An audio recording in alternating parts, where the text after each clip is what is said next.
Hello students, मैं विशाल गुप्ता आपका teacher. कैसे हो आप सब स्टूडेंट्स। इस वीडियो में मैं आपको बीकॉम का जो सब्जेक्ट है ऑडिटिंग एंड सेक्रेटरी प्रैक्टिस का, उसका चैप्टर नंबर 4 ऑडिट प्रोग्राम आगे कंटिन्यू कराने जा रहा हूं। तो स्टूडेंट्स, इस वीडियो में पर्टिकुलरली हम बात करेंगे ऑडिट वर्किंग पेपर्स की।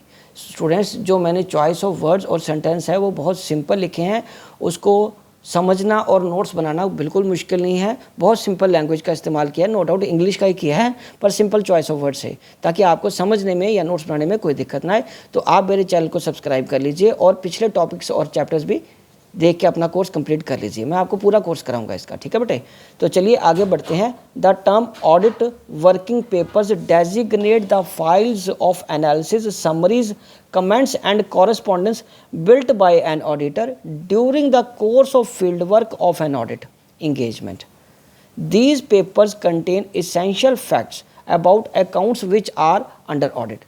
तो वर्किंग पेपर एक तरह से वो सारे एनालिसिस, उसमें समरीज, कमेंट्स, कॉरेस्पॉन्डेंस होते हैं ऑडिटर के, जो उसके अपने क्लाइंट के साथ किए हैं। वो सारा जो फील्ड वर्क है उसका ऑडिट के रिलेटेड, जिसका ऑडिट वो करने गया है। These consist of draft copies of trial balance, adjustment entries, accounts, analysis, schedules of debtors and creditors, summaries of data reconciliation statements, certificates of official commands, copies of correspondence with auditors and debtors and creditors, और उसके बाद bank के साथ detailed schedules of items like depreciation, inventories, previous audit reports, important queries with explanation, audit program and other important material, ये सारी चीज़ें उसमें included होती हैं। ठीक है बच्चों, तो चलिए अब हम आगे बढ़ते हैं पेज नंबर 2 की तरफ।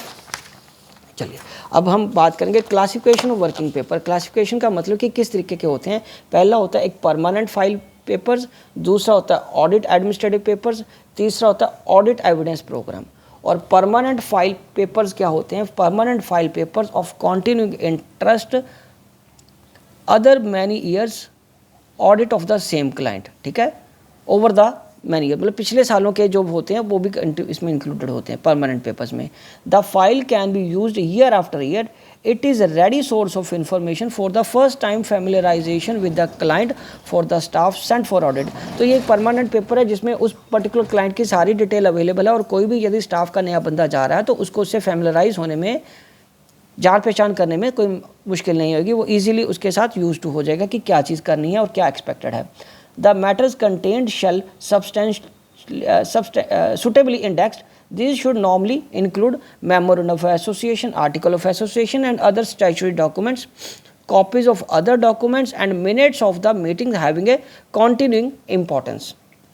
और उसके बाद a short description of the type of business carried on and places of business, और उसके बाद list of accounts, records, responsible officials and plans of organization. उसके बाद copies of continuing contracts, copies of continuing contracts, ठीक है।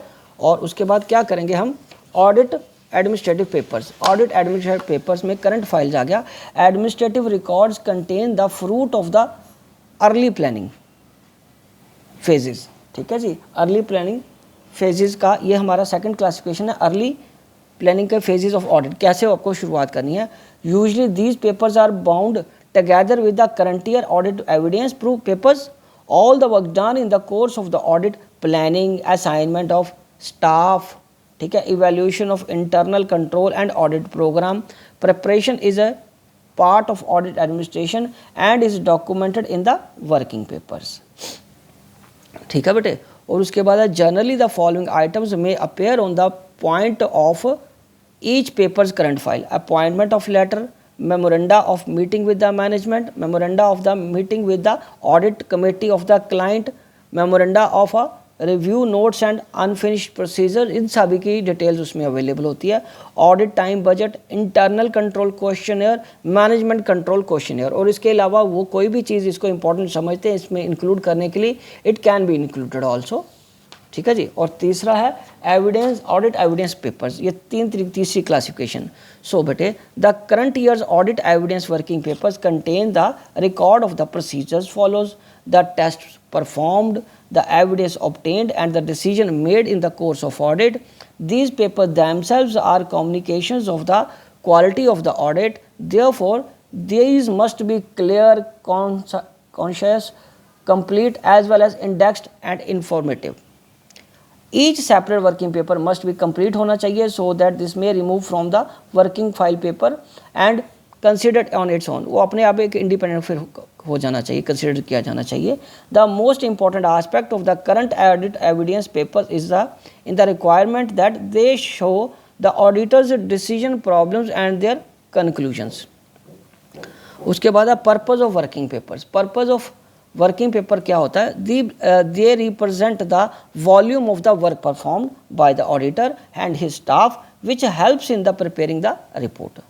और दूसरा, they show the extent of adherence of the accounting principles and accounting standards की कितने level तक उन्होंने इसकी पालना की है, अकाउंटिंग प्रिंसिपल्स की और अकाउंटिंग स्टैंडर्ड्स को फॉलो किया हुआ है.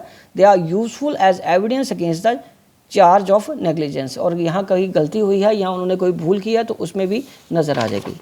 दे act as guide for the subsequent examination. Subsequent examinations के लिए, अगले चेक करने के लिए भी उसको गाइड के फॉर्म में यूज़ किया जा सकता है. They assist in planning and performance of audit work. Form and content of audit work. Standard on auditing issued by ICAI in July 1985 makes the following suggestions regarding the form and content of the working papers. The working paper should record the audit plan, the nature, timing and extent of the auditing procedure performed and the conclusion drawn from the evidence obtained.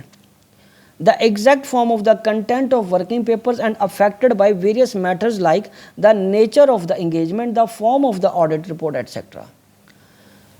ठीक है जी. तो तीसरा है, working paper should be designed and properly organise to meet the circumstances of each audit and the auditors need in respect of. Working paper should be sufficiently complete and detailed for an auditor to obtain an overall understanding of an audit. ठीक है. चलिए, अब इसी के साथ आगे जो हमारा लास्ट में पोर्शन बचा इस वीडियो का, वो बचा ऑनरशिप किसकी होती है वर्किंग पेपर्स की. So an important and pretent question arises as who is the owner of the working papers. The claim of the auditor is that he is who has collected the information. पहले तो claim auditor ही दे रहा कि उसका right है क्योंकि उसी ने सारी information इकट्ठी की है. For the purpose of discharging his duties, therefore he is entitled to possession of these papers. On the other hand, the client claims that since auditor is his agent, he should surrender these papers to him as every agent does. जैसे कि सारे agent करते हैं, उसको भी अपने paper को submit करना पड़ेगा. The auditor argues that in case he is charged by his client of negligence. वो कह रहा है कि अगर उसका क्लाइंट उस पर कोई दोष लगाता है कि आपने कोई नेग्लिजेंस किया, तो वो उसको प्रोड्यूस कर सकता है ना इस पेपर को कि मैंने तो ये बताया था, यहाँ से पूछा था. Therefore he want to retain. इसलिए ऑडिटर उसको अपने साथ ही रखना चाहता है एविडेंस के फॉर्म में. He also contended that as a professional etiquette, और ये professional etiquette है relating to a और outgoing auditor should hand over these papers to new appointee. और ये भी है कि वो चाहता कि कह रहा है कि वो पुराने पेपर सबमिट कर दे और ताकि वो अगर किसी और ऑडिटर को रखना भी चाहे नेक्स्ट टाइम तो उसको हैंड ओवर कर दे client, to enable him to plan his future. ठीक है जी.